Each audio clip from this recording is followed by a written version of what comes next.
علی الحبیب صلی اللہ تعالی علی محمد.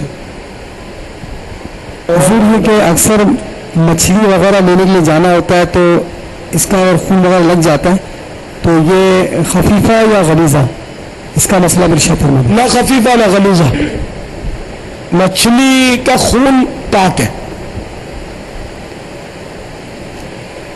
یعنی کہ جس جانور میں بہتا خون ہو نا اس کو دموی کہتے ہیں، دموی.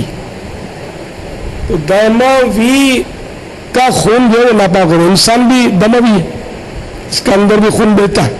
تو انسان کا خون بھی جو بہہ کر نکلا زخم سے جیسے بہہ گیا وہ ناپاک ہے. جب تک زخم کے اندر ہے وہ پاک ہے. تو جس جانور میں بہتا خون ہے وہ خون جب بہہ کر نکلے گا تو ناپاک ہے. جس جانور میں بہتا خون نہیں ہے تو وہ پاک ہے. تو مچھلی میں بہتا خون نہیں ہے، پاک ہے.